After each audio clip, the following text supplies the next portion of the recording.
A glória de Deus, irmãos.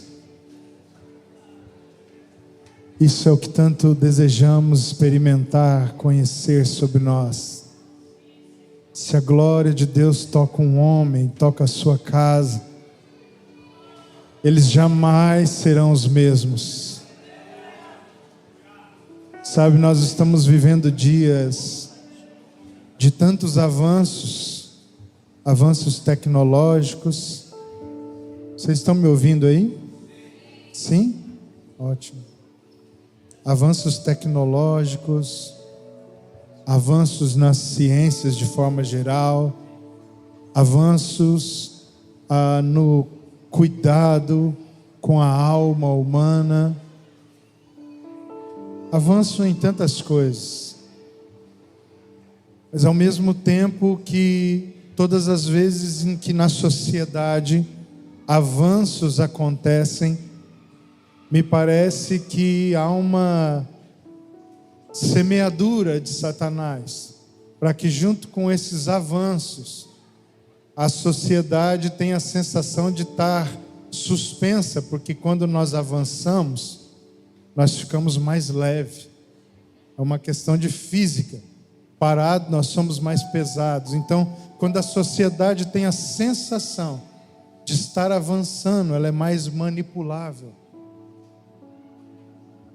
Todo momento na história em que há avanço social, há algum prejuízo para o plano eterno de Deus em relação à semeadura de Satanás. Obviamente que eu não estou dizendo que Deus, em sua soberania, é ferido por algum ataque de Satanás, porque entre Satanás e Deus não há disputa, não há ringue. É entre Satanás e a igreja de Jesus. Entre Satanás e a autoridade que nós precisamos exercer em nome do nosso Senhor. Então, irmãos, em tempo de avanços como o que estamos, nós podemos, de forma tão sutil, com um simples toque, nos desequilibrando para determinadas direções, não perceber que fomos induzidos, por estarmos em avanço, a irmos numa direção que daqui décadas, talvez século, descobriremos que elas nos levaram, esses avanços que consideramos, nos levaram ao abandono completo da nossa essência, da nossa fé.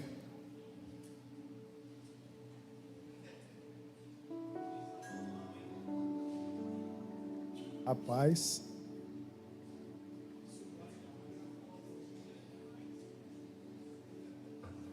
a água ficou até mais a água ficou até mais macia na hora de descer. Então, nós precisamos estar atentos, irmãos, porque apesar de termos a sensação de estarmos avançando, os dias são maus. As Escrituras nos alertam dessas sutilezas de Satanás. E quando nós vamos meditar, por exemplo, no livro de Atos, quando nós vamos ouvir as últimas instruções de Jesus, quando nós vamos seguir as instruções apostólicas, nós estamos diante de conflitos que por fora as coisas parecem estar indo bem, mas lá por dentro, na mistura da massa, um fermento pode ter sido lançado nessa massa. E a pergunta é: como você está observando os seus dias, observando o seu tempo, observando como sua família está vivendo rotineiramente? Quais são as práticas cotidianas que governam o coração do seu lar? O que está determinando a educação dos seus filhos? Quais valores estão de fato sendo arbitrários para a sua relação com a sua esposa, com o seu marido? Como nós estamos andando como igreja? Na sua relação com o corpo de Cristo, como está o seu coração?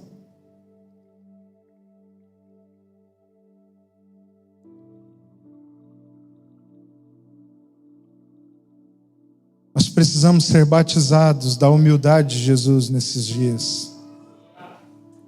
Do coração do nosso Senhor, nós precisamos receber uma transferência do coração de Jesus sobre nós, irmãos. Os dias são terríveis, as pessoas estão em busca dos seus direitos, a igreja está em busca dos seus direitos, nós estamos vivendo na sociedade pensando sempre do ponto de partida de quais direitos eu tenho. Isso não é ruim, mas e as nossas responsabilidades? E os nossos deveres?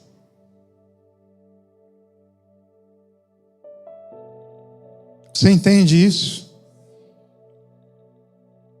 Nós estamos, como igreja, por exemplo, entrando em dias em que nós estamos lidando com pessoas, em que elas se apresentam a nós para cobrar os seus direitos. E esses direitos, eles são direitos de benefícios, muitas vezes de honra. Sabe, irmão, mas a questão é que com muitas vezes 1 hora, meia hora de conversa, nós passamos a perceber numa conversa, se você tem um mínimo de maturidade, que aquela pessoa que está diante de você exigindo seus direitos, ela mesma vai te contando que ela vem furando todas as responsabilidades que seriam dela. Mas isso não interessa para aquela reivindicação.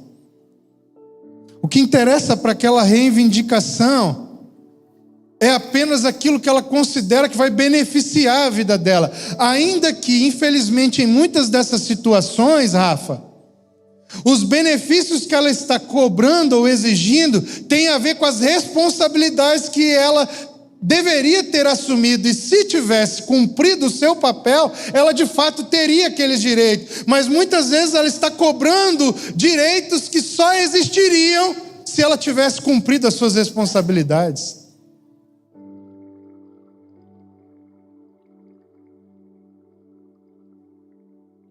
Algumas vezes sim, os direitos que os irmãos exigem na relação um com o outro, nada tem a ver com responsabilidades assumidas, uma coisa é indiferente à outra. Não estou negando isso.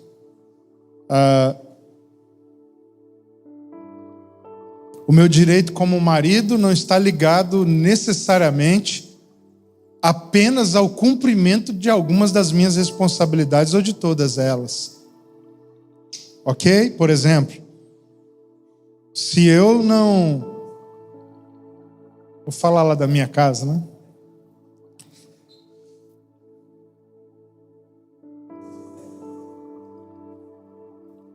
Vou deixar quieto. Vou falar da casa do Isaías. Tá, meu bem? Esse olhar 48 que você lançou para mim aí me intimidou aqui. Vou falar da sua, mano. Já que você se levantou, se ofereceu. Mas escute isso é muito sério. Hoje eu quero ser bem breve. Para mim, para o meu padrão. A Larissa tem um combinado com o Rafa de que ele acorde mais cedo e prepare o café para as crianças antes de ir para a escola. E aí, durante uma semana, o Rafa, envolvido com outras coisas ou cansado, não fez isso. Então, a Larissa entende: eu posso trair o Rafa com outro homem, se eu quiser.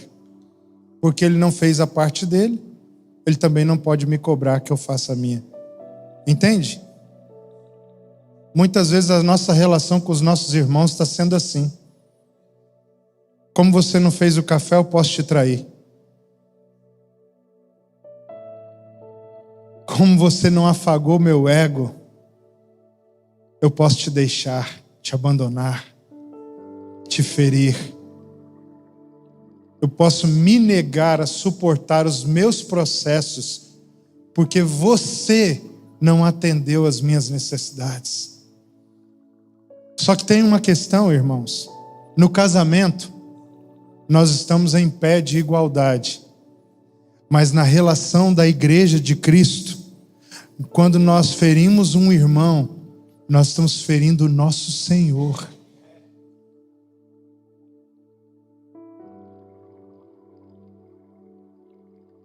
Não há pé de igualdade na nossa relação com o corpo de Cristo, porque ao nos relacionarmos com o corpo de Cristo, nós estamos nos relacionando com o próprio Cristo. Porque eu posso andar considerando o outro superior a mim? Porque quando eu estou considerando o outro superior a mim, é em Cristo que eu o considero. Porque senão fica um jogo de vaidades e mérito humano. Uma criança não é superior a você, mas em Cristo ela pode ser considerada superior a qualquer um de nós. Como isso é possível? É possível pela fé. As relações no corpo de Cristo, elas precisam ser estabelecidas a partir do padrão da fé. E eu insisto na minha pergunta: será que não existem sutilezas que foram semeadas e você não percebeu, e elas contaminaram a sua essência na relação?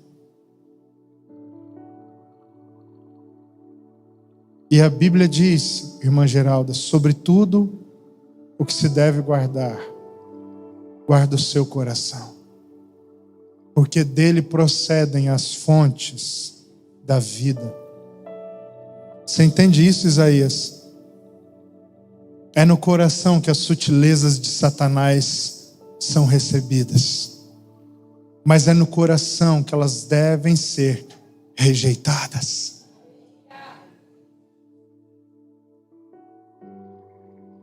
Esses são dias que, por causa das sutilezas e dos avanços percebidos, nós podemos estar em uma velocidade muito alta, permitindo que a nossa distração, o nosso desvio de sentido seja mais fácil de ser produzido. E porque é mais fácil de ser produzido, nós precisamos adotar uma postura de revisão e reflexão todos os dias, semanalmente, mensalmente, do nosso próprio coração e daquilo que estamos vivendo. Se possível, com a ajuda de irmãos, que se você acredita que eles são sinceros diante de Deus, e que eles são maduros para te ajudar a fazer esse raio-x do seu interior, que você consulte pessoas assim para dizer: irmão, o que você acha disso e disso e disso da minha vida, da minha essência? Como é que você me vê dentro disso, disso, disso? Me ajuda a julgar o meu coração. Me ajuda a examinar a mim mesmo.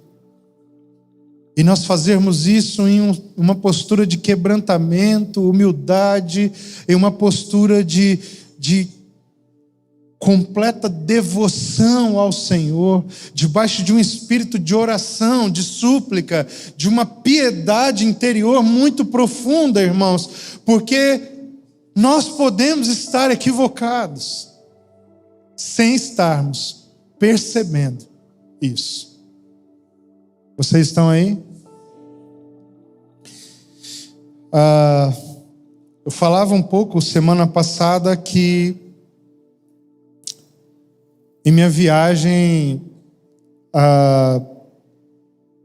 para a Europa, o coração de Jesus ele foi compartilhado sobre mim, e isso impactou profundamente a minha visão, a minha cosmovisão, e também o meu interior em relação a não só olhar com os olhos de Jesus para o outro, para uma outra nação, mas a ter uma percepção, irmãos, de que as coisas espirituais, elas estão de alguma forma literalmente governando as coisas naturais, porque a gente sabe disso. Mas parece que de vez em quando a gente precisa ser lembrado, como se a gente se esquecesse, ou no mínimo adormecesse no que estamos vivendo. E olhando para essa realidade, irmãos, eu queria começar hoje continuar o que eu estava falando na semana passada sobre essa incursão apostólica na Europa, mas eu queria começar destacando uma coisa muito pontual.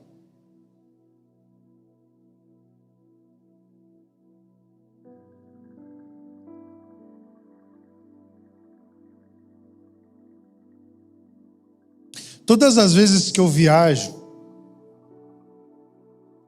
como um representante do reino de Deus, mas também representando aquilo que a nossa casa espiritual é, e foi chamada para cooperar naquilo que o Senhor está fazendo por todos os lugares, na nossa medida. Eu louvo muito a Deus pelo DNA que o Senhor tem nos dado ao longo dos anos, e eu sempre, todas as vezes que saio de casa, saio coletivamente. Eu não saio em meu nome, mas saio...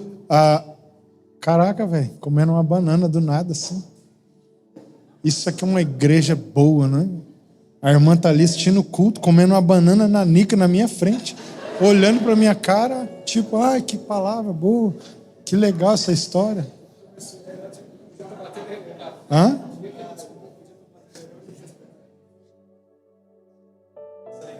Os irmãos quiserem trazer uma pipoca e tal no próximo culto, uma garrafa de café e tal, fica à vontade, irmão.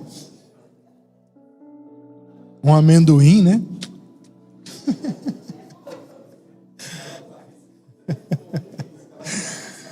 Do nada, velho. Que lindo isso, a liberdade que o Espírito tem nos dado. E aí, irmãos, todas as vezes que eu saio, eu sinto que eu estou indo com os irmãos estão indo comigo, que eu não estou indo sozinho. Isso piora a minha situação e melhora. Piora porque eu sei que a minha responsabilidade aumenta. Uma coisa é eu estar perambulando por aí, pregando em púlpitos, em conferências, pensando em fazer meu nome conhecido e voltar para casa com uma grande oferta. Outra coisa muito diferente é representar, carregar e manifestar o legado de toda uma família espiritual. Isso muda tudo. Sair daqui com a missão de fazer unicamente uma coisa: tornar o nome de Jesus famoso. Mas ao mesmo tempo é um privilégio, porque é saber que eu não estou lá em minhas próprias forças, sozinho.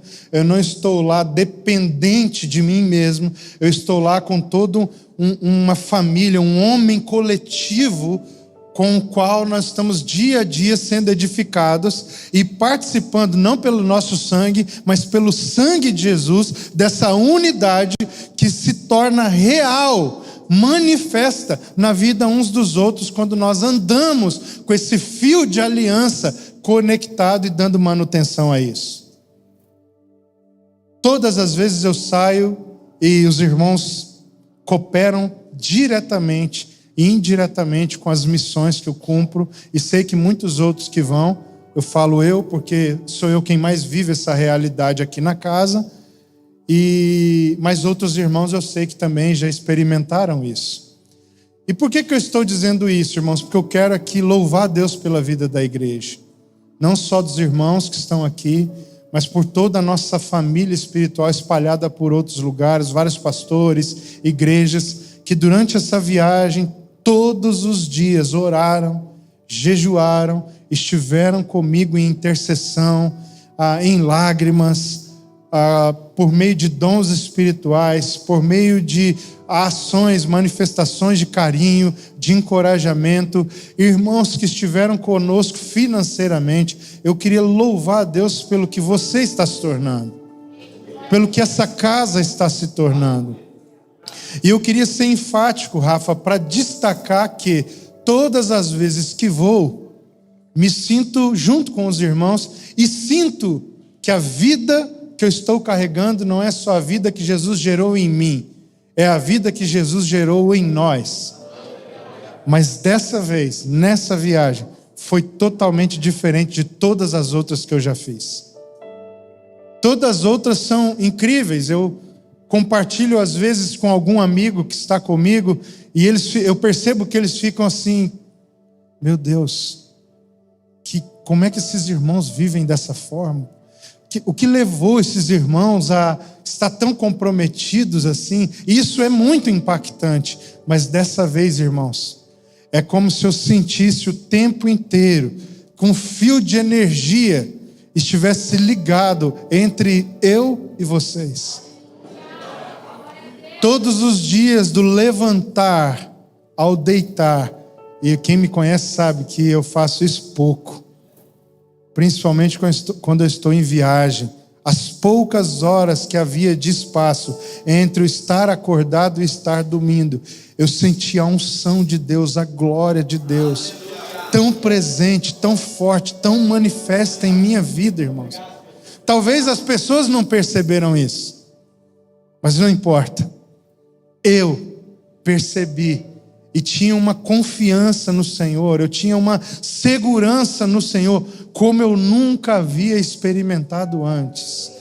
E eu tenho certeza, irmãos, que isso é graças ao comprometimento de vocês, de todos vocês que oraram por mim, que buscaram do Senhor direção, que se comprometeram. Eu sei que alguns todos os dias, alguns dias, alguns um dia,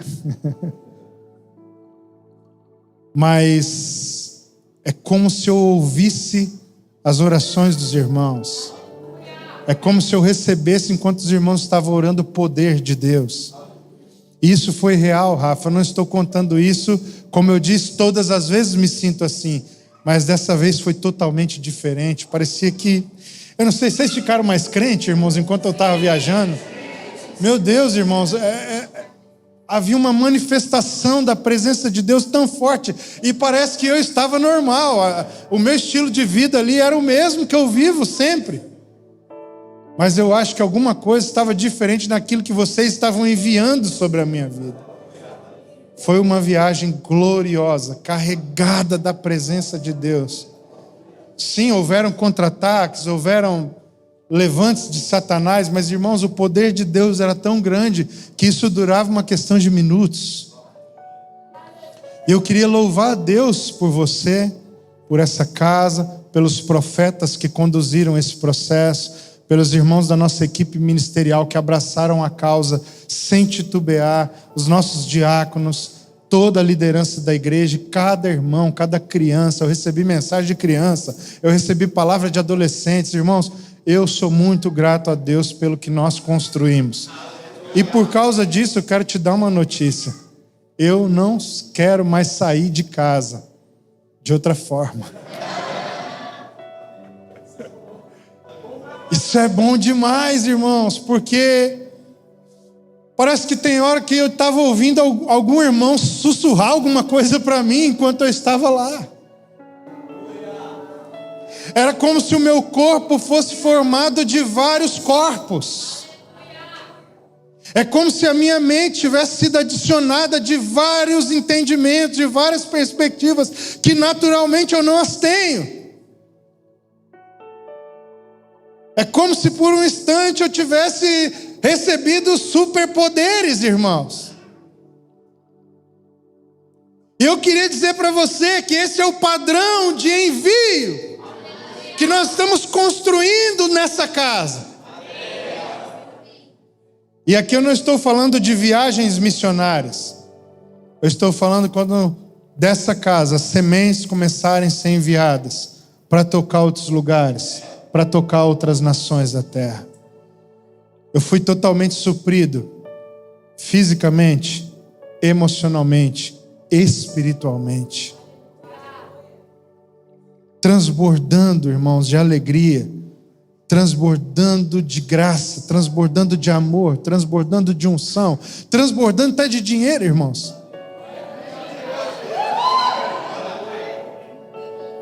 Óbvio, no padrão de Jesus, irmão. Talvez não no seu padrão, mas no padrão de Jesus. Se você tem uma palavra para ir a algum lugar, servir ao Senhor, fazer aquilo que o Senhor está te chamando, eu queria orar para que você receba desse Espírito. Para que você, se um dia for e quando for, vá nesse espírito, nesse coração, nesse alinhamento, nessa cobertura. Eu não gosto da expressão cobertura espiritual, Ada. Mas nesse caso, é a única vez que eu acho ela coerente para o que eu estou dizendo. Foi o que aconteceu comigo nesses dias. Uma verdadeira cobertura espiritual. Porque cobertura espiritual não é um homem sobre o outro. Não. Isso é outra coisa. Não sei nem o nome. Cobertura espiritual é quando Jesus estende o manto dele sobre você. E a minha teologia foi ressignificada nesses dias. É quando uma comunidade se compromete com alguém que está acontecendo uma cobertura espiritual.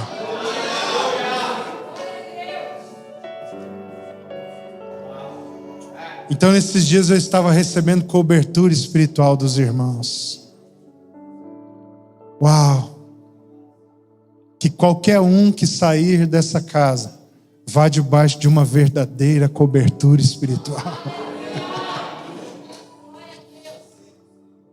E enquanto eu estava ali, irmãos, passando por aqueles lugares que brevemente mencionei na semana passada, e vou repetir, quem quiser saber mais, me procure no meu particular.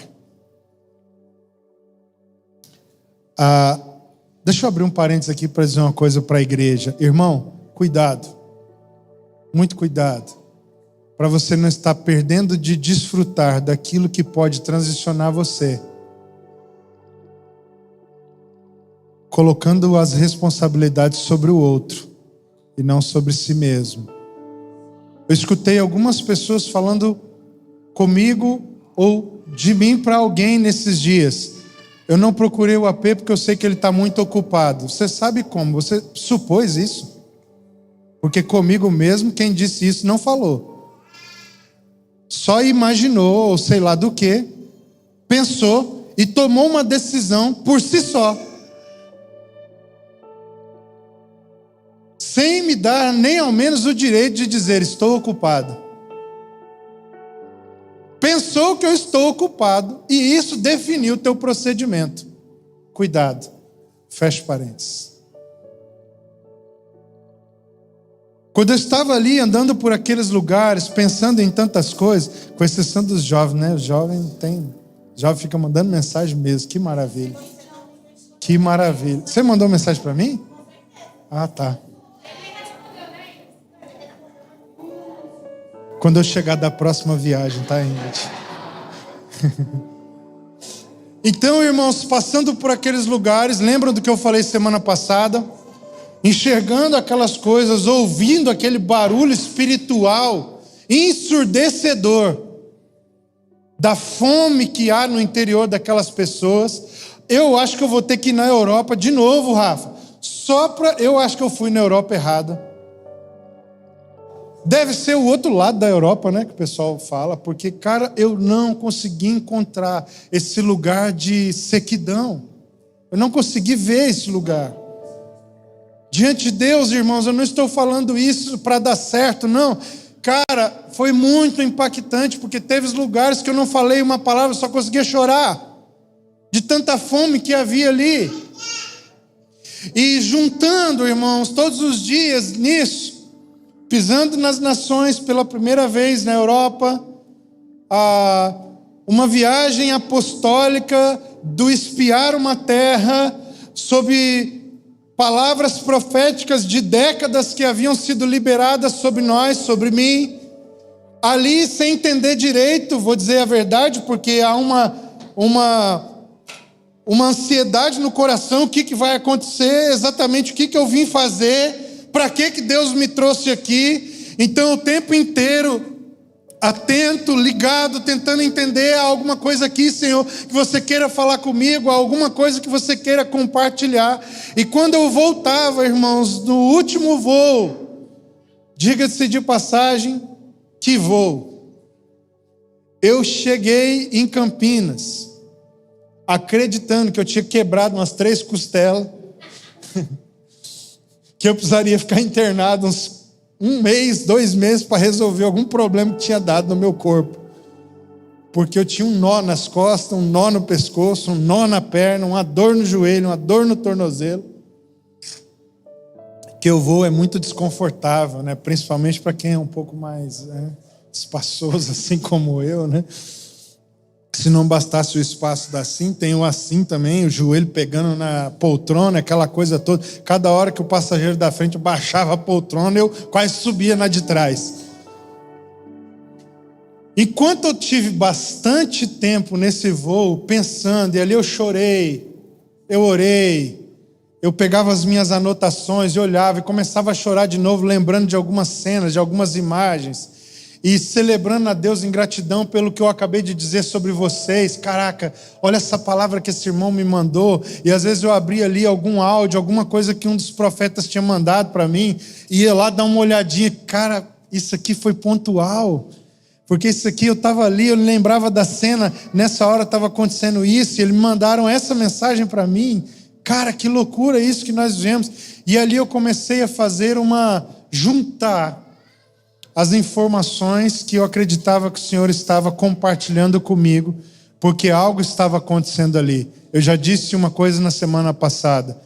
Essa viagem significa as nações foram abertas para nós. O Senhor está nos liberando agora para pisar as nações, para tocar as nações da terra. Você entende isso? E o que eu vou compartilhar aqui, irmãos, são 3 coisas que eu considerei serem um esboço de algo que o Senhor está nos confiando para entregar sobre as nações da terra. O que eu vou falar é muito simples, é um esboço, escrito a lápis por enquanto, mas que foram as primeiras percepções que eu comecei a ter nessa viagem de volta, juntando as coisas que Deus falou comigo. É óbvio que eu não vou falar todas as coisas que eu percebi aqui. Tem coisas que eu acredito que vão precisar ser muito amadurecidas antes de ser compartilhadas publicamente. Mas o que eu quero falar aqui é um esboço, para que você possa começar a orar por isso, estudar isso na palavra. Você que tem uma palavra de envio, seja para nações ou seja para dentro do próprio Brasil, e está trabalhando por isso, comece a se preparar, a orar, a edificar um caminho de instrução, de sabedoria, para que você possa compartilhar, para que você possa viver a partir disso. Qual é então para mim a nossa cooperação com a igreja no mundo? Com a igreja que está em missão, com a igreja que está procurando obedecer à vontade de Deus. E aí entram as 3 coisas que eu acredito que são necessidades e que são chamado de Deus para essa casa compartilhar. Primeiro, a vida da igreja, a comunhão dos santos. Nós usamos aqui a expressão comunhão entranhável. Alguns chamam isso de mesa, nós também chamamos isso de mesa.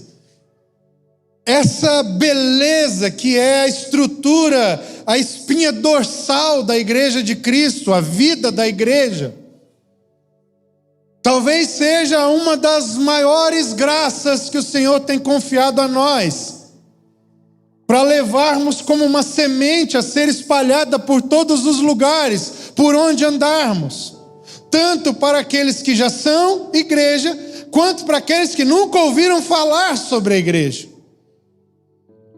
Me parece que Deus está compartilhando algo da sua forma de ser em nós, para que possamos transferir primeiro essa mentalidade através de um modelo de discipulado. E quando eu digo modelo, não estou falando de um método, eu estou falando de um padrão, a partir de uma essência, e não de um protocolo a partir de uma forma. E essa Essa dinâmica do discipulado, da mutualidade do uns aos outros, ela vai construindo uma família espiritual que é igreja, não que frequenta um lugar que chama de igreja. As nações me parecem estar carentes, e eu acredito que eu não estou falando isso aqui para todos, talvez sirva, mas eu estou falando isso aqui para nós, para a família Tameon. Deus está nos chamando para carregar a vida da igreja como um encargo profético da nossa identidade. Eu queria que você abrisse as escrituras, se for no celular, que você acessasse em Atos, no capítulo de número 2.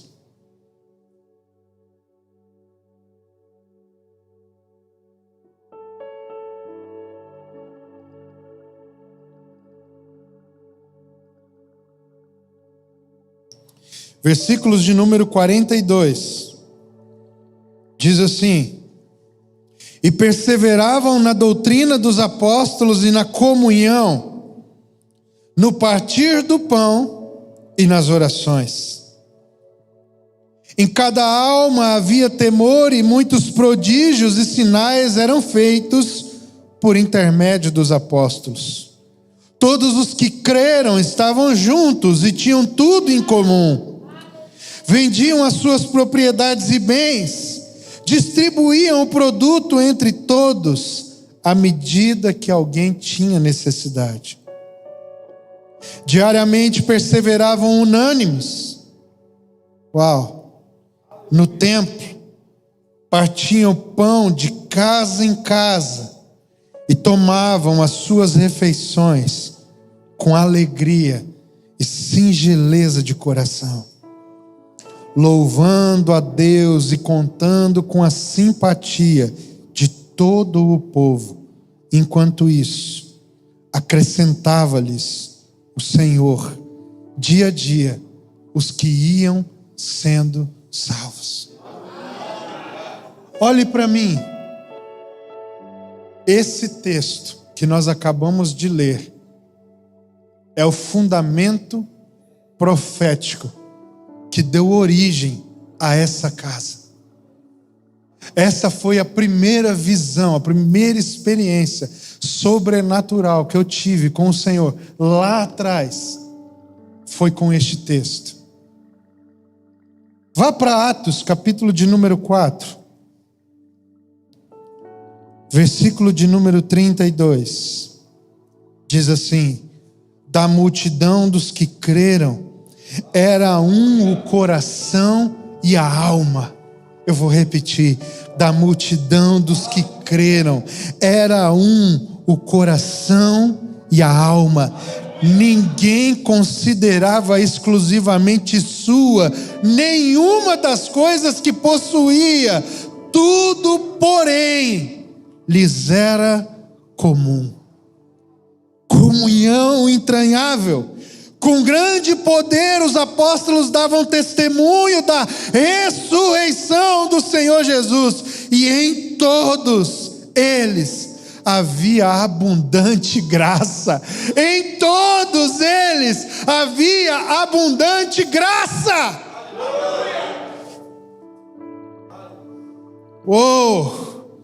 Pois nenhum necessitado havia entre eles, porquanto os que possuíam terras ou casas, vendendo-as, traziam os valores correspondentes e depositavam aos pés dos apóstolos. Então se distribuía a qualquer um à medida que alguém tinha necessidade. Sabe o que aconteceu com essa igreja, Rafa? Eles entenderam muitas coisas, entre elas Gênesis 1.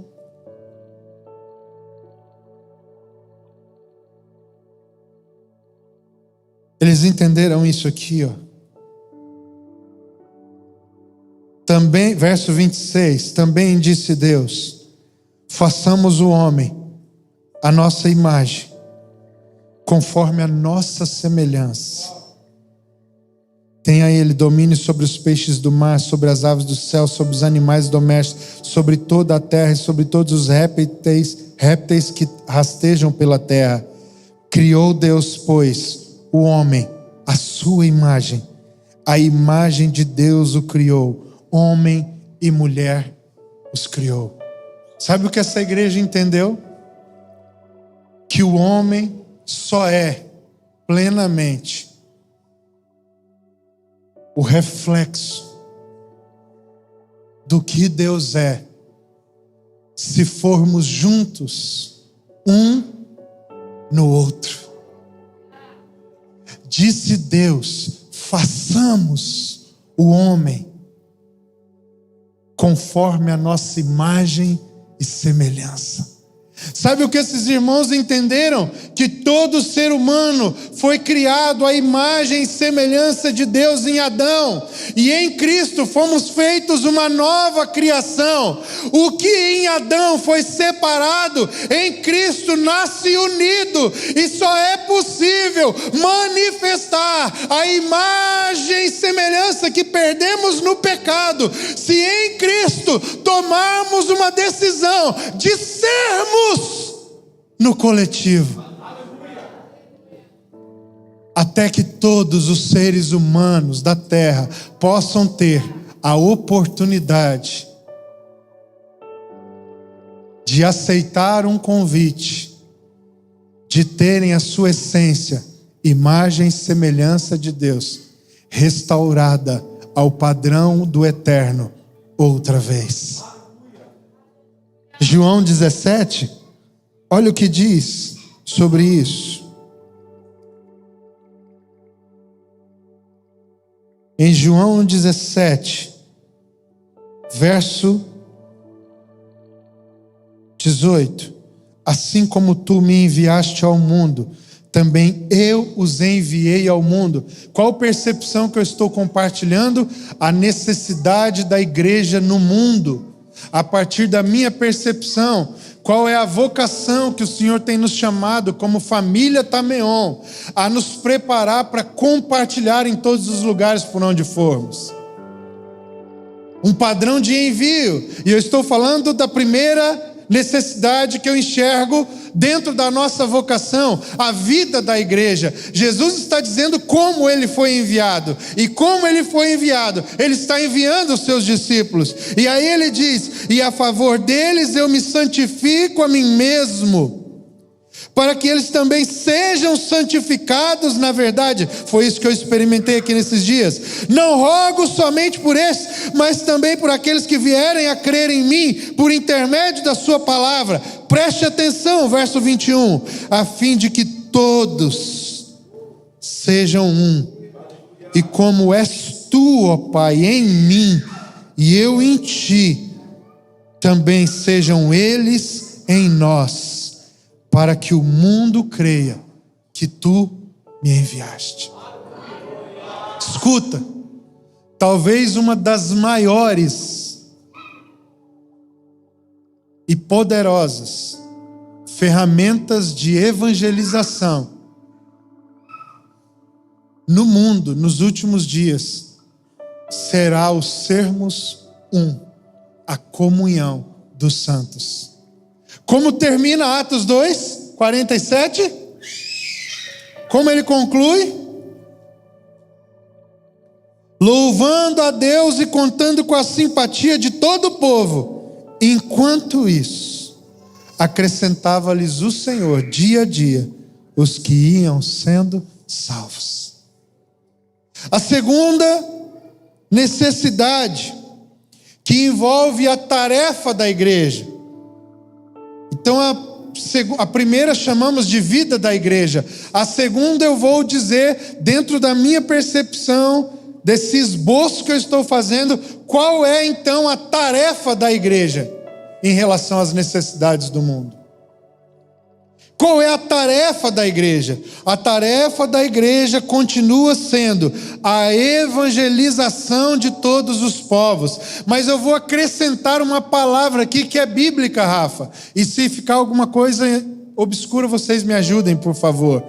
Quando dizemos evangelização, você precisa colocar uma barra nisso, para você entender o que isso significa. Então, qual é a tarefa da igreja? Evangelização, testemunho. Você precisa entender que evangelizar é testemunhar. E testemunhar parte de uma transformação no interlocutor. Primeiro, a pregação acontece na vida do pregador. E depois salta das suas palavras e das suas atitudes. Por que a nossa pregação ficou fraca ao longo dos anos? Porque o nosso testemunho é fraco.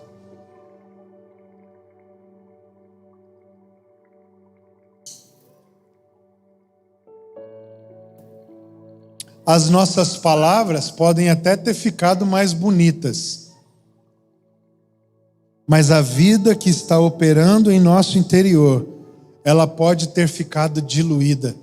E aí eu me lembro do escritor aos Hebreus.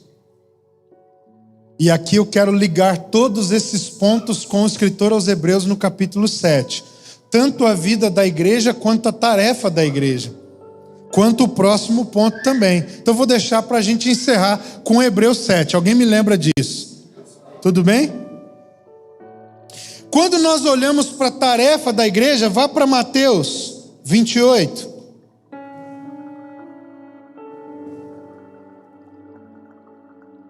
A tarefa da igreja continua sendo, versículo 18 e 19. Aproximando-se, falou-lhes dizendo: toda autoridade me foi dada no céu e na terra. Na Europa, na África, na Ásia, na América, entre os índios, ribeirinhos, quilombolas, enfim, sertanejos, toda autoridade me foi dada no céu e na terra. Então, por causa disso, ele diz: indo, portanto, fazei discípulos de todas as nações, batizando-os em nome do Pai, do Filho e do Espírito Santo, ensinando-os a guardar todas as coisas que vos tenho ordenado. Se fosse, irmãos, escuta, se não tivesse Ada, nesse texto, se ele acabasse em fazer discípulos de todas as nações, batizando-os em nome do Pai, do Filho e do Espírito Santo, ensinando-os todas as coisas que vos tenho ordenado, não precisaria de testemunho, só precisaria evangelizar. Só que existe um problema aqui, porque não satisfeito em ordenar a igreja, fazer discípulos, batizando-os e ensinando-os, Jesus diz: e ensinando-os a guardar todas as coisas. Para guardar aqui entra o problema, a necessidade de ter um testemunho que confirme aquilo que cremos, aquilo que anunciamos. Porque para guardar, para as nações aprenderem a guardar enquanto estão sendo discipuladas, elas precisam andar com pessoas que guardam. Conhecer pessoas que guardam, porque para ensinar alguém a guardar todas as coisas que Jesus falou, alguém tem que guardar primeiro. Ensinar a guardar não é algo que eu faço para fora, é algo que eu vivo por dentro. E ao viver por dentro, as palavras não param em mim, mas elas vazam pelos meus poros. E como vida, não como discurso, elas tocam o coração de quem está acompanhando a minha vida. Isso é discipulado. Discipular é ensinar a guardar. Por isso a tarefa da igreja continua sendo evangelizar, no sentido de anunciar e fazer discípulos, mas nós precisamos entender que isso envolve o testemunho da igreja. Estamos juntos? Volte para Atos, capítulo 1, versículo 8.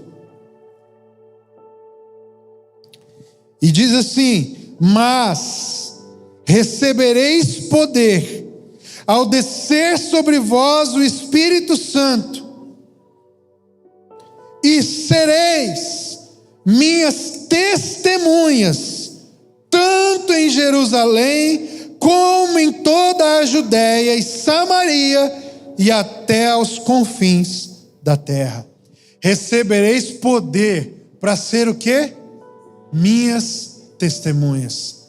Esse é o chamado do Senhor para a igreja, no mundo, nesse tempo. Essa é a tarefa que o Senhor continua nos dando, que Ele continua nos chamando, que Ele continua nos encorajando. Sejam as minhas testemunhas, até que o meu nome seja conhecido. Existam homens e mulheres guardando todas as minhas palavras até os confins da terra. E a terceira e última coisa é: qual é o serviço da igreja? A vida da igreja, a comunhão, os entranháveis afetos. A tarefa da igreja, a evangelização, o testemunho. E qual é, irmãos, o serviço da igreja ao mundo? O serviço da igreja é a sua diaconia. Mas você precisa entender em que sentido é essa diaconia. E aí você coloca assim, se você estiver anotando: diaconia, como foi na segunda, / justiça. O serviço da igreja é para que o mundo conheça a justiça de Deus. A justiça de Deus, Júnior, não é o que nós achamos certo ser feito. É o que emana da sua vontade sobre o homem e a sua criação.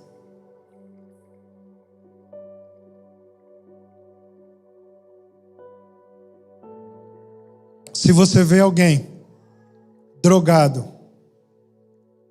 enfermo no corpo e na alma, caído no chão, todo sujo, machucado, na sua frente, você acredita que é assim que Deus gostaria de ver essa pessoa? Sim ou não, irmãos? Então faça justiça. Exerça a diaconia da igreja ao mundo. E para que você entenda essa diaconia, essa justiça que é o serviço da igreja ao mundo, eu quero te convidar a voltar rapidamente em João, capítulo 1. Eu quero ler alguns poucos textos. Em João 1, no verso 14, diz assim: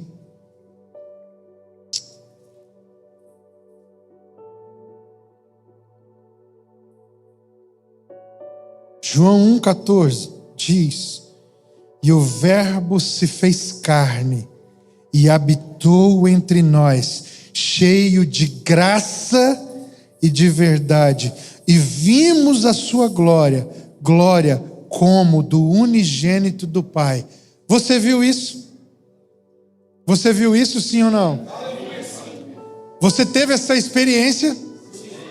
Se você teve essa experiência, agora o Senhor quer que você exerça a sua diaconia ao mundo.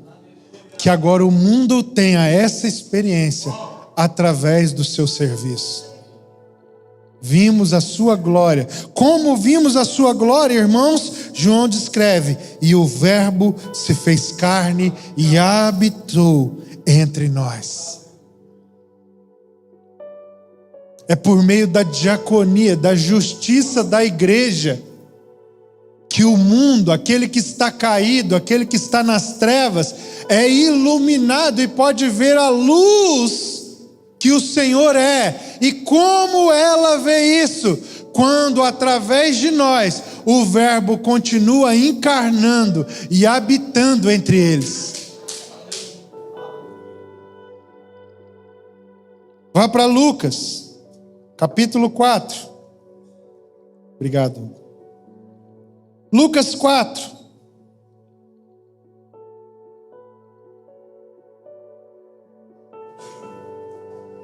Em Lucas 4, nos versos 18 e 19, Jesus diz assim: o Espírito do Senhor está sobre mim, pelo que me ungiu para evangelizar os pobres, enviou-me para proclamar libertação aos cativos e restauração da vista aos cegos, para pôr em liberdade os oprimidos e apregoar o ano aceitável do Senhor.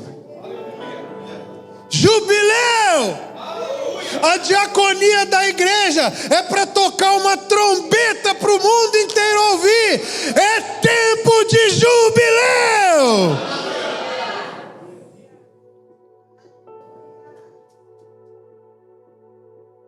É pela diaconia da igreja ao mundo, Ada, que o mundo ouve jubileu.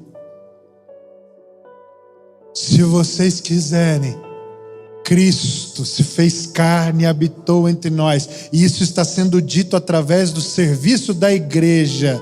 Se vocês se renderem a Ele e receberem o seu amor em serviço de justiça por meio de nós, vocês serão livres.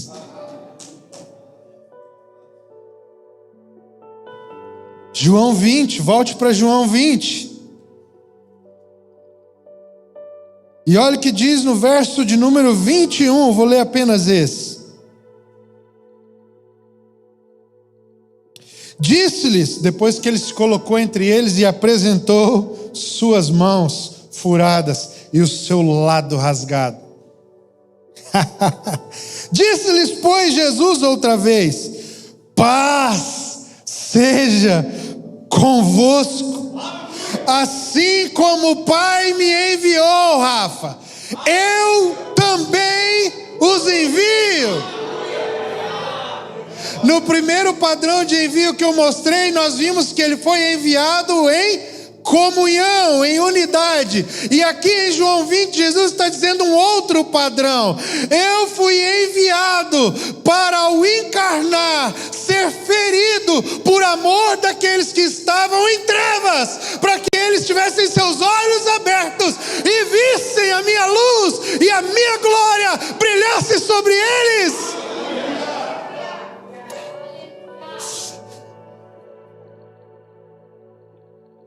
Agora vamos ver, nesse último padrão de envio, como é que ele foi enviado? Filipenses capítulo 2.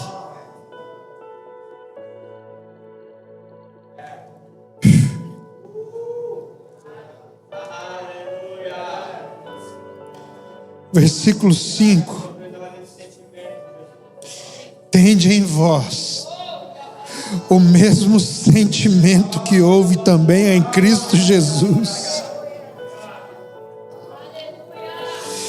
Pois ele, subsistindo em forma de Deus, não julgou como usurpação o ser igual a Deus.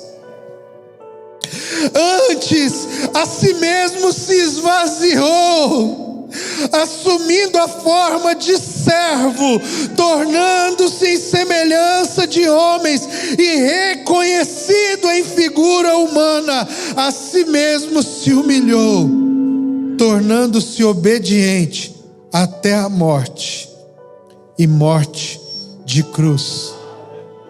É nesse padrão de envio que Jesus nos enviou ao mundo, assim como o Pai o enviou a nós.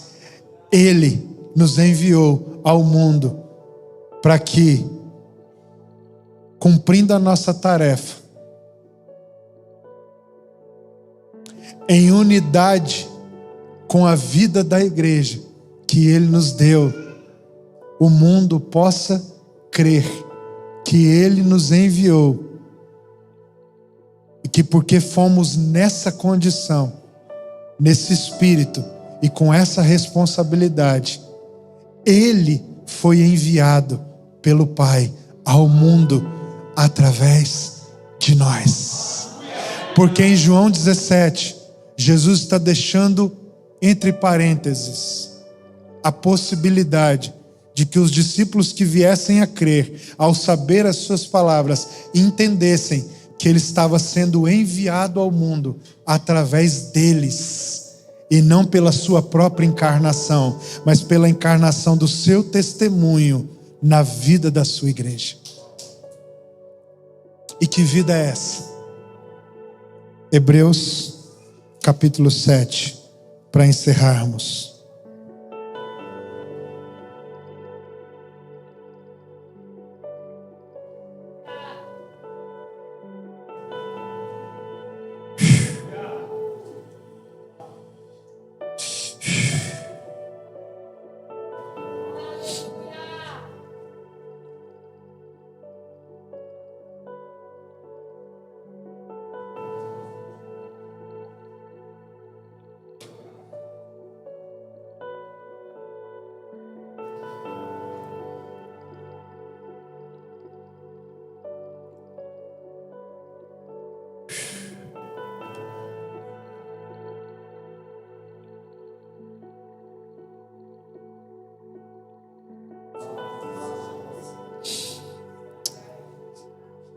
Que o Senhor nos dê isso nessa manhã, irmãos.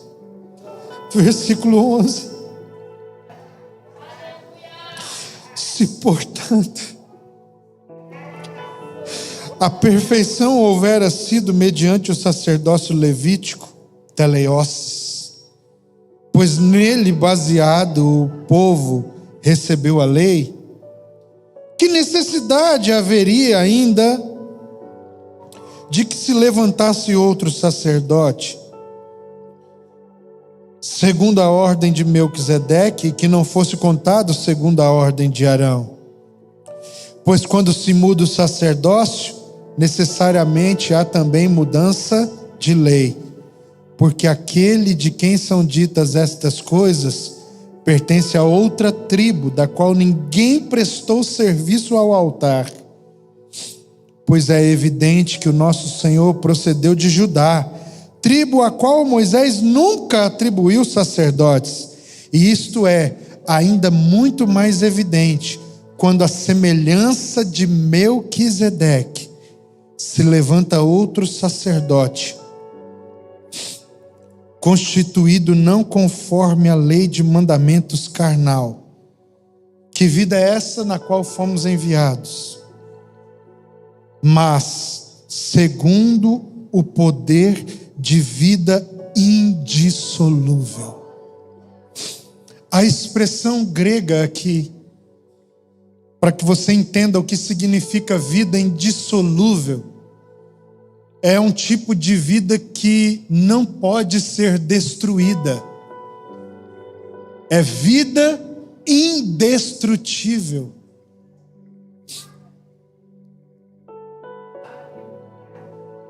O que o Senhor está nos chamando a nos preparar para compartilhar com as nações: a vida da igreja, comunhão entranhável, os afetos de misericórdia, um tipo de gente que nós nos tornamos coletivamente e não um lugar que nós abrimos para reunir pessoas.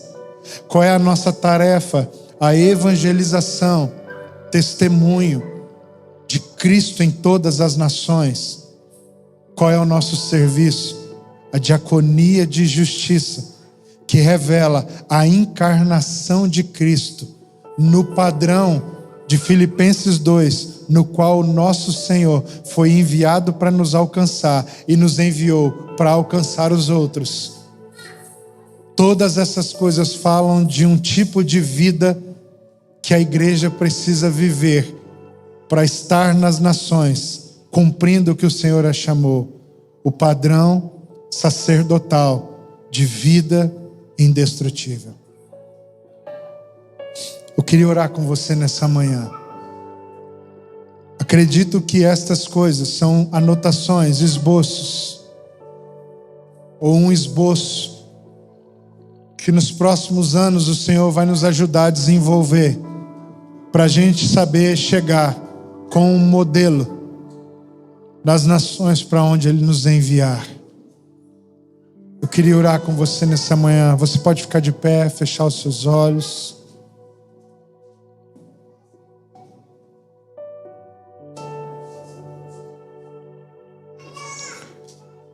Você pode fazer a sua oração também,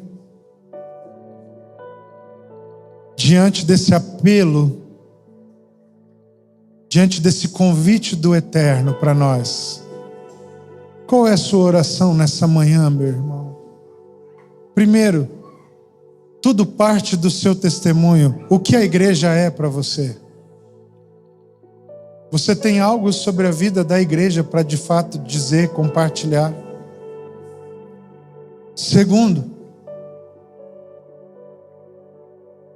que tipo de evangelização pode fluir da sua vida? E terceiro, qual é o nosso encargo de serviço de justiça ao mundo que está aí em trevas, mas que só vai ter seus olhos abertos se homens e mulheres como nós encarnarmos a mensagem daquele que habitou entre nós, cheio de graça e verdade, através do qual nós vimos a glória do unigênito de Deus.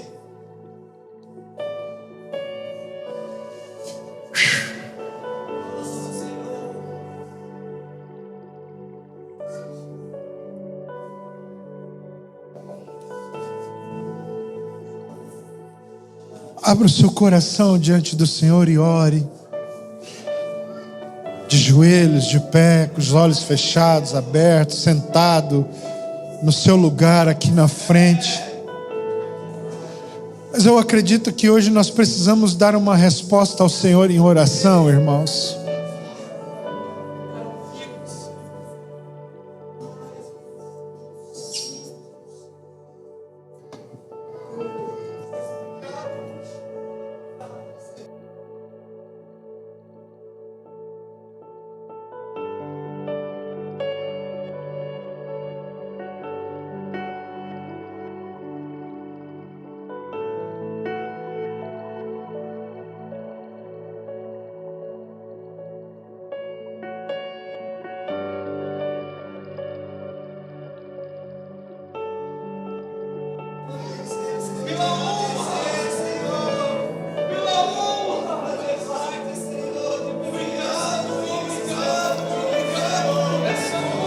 Nós te adoramos, Senhor,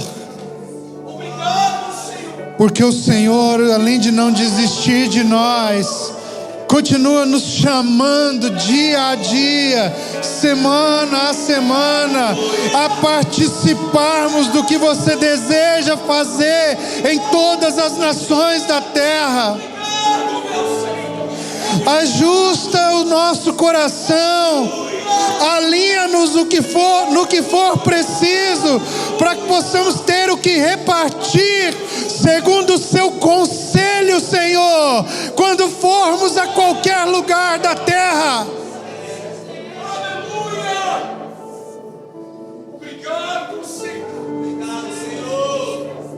Nós queremos estar aptos a assumir nossa responsabilidade, assumir nosso compromisso, até que todos saibam que Tu és Senhor sobre toda a terra, e possam ter diante dos Seus olhos a compreensão de que a luz de Deus está brilhando no mundo hoje, agora, em Cristo, através de nós. Senhor, nós também queremos orar nessa manhã. Leva-nos por onde você quiser. Leva-nos por onde você desejar. Gera em nós amor por algum povo específico, Senhor. Dá-nos, Senhor, seu coração. Dá-nos seu coração por povos específicos. Nós queremos cumprir a sua vontade. Nós queremos sentir o que você sente, Senhor.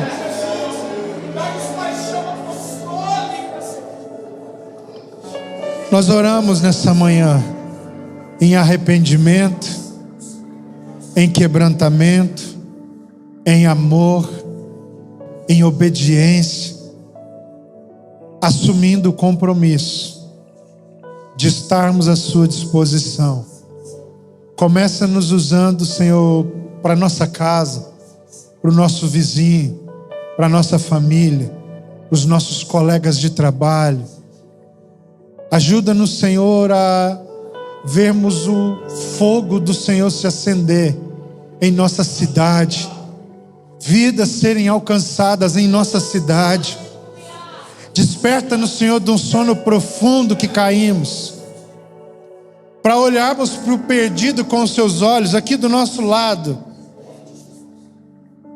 para olharmos e amarmos verdadeiramente, Senhor, e não perdemos uma oportunidade de fazê-lo conhecido, de derramar seu amor. Nós oramos, Senhor, para que o Senhor nos encha de amor, para levarmos amor aos hospitais dessa cidade,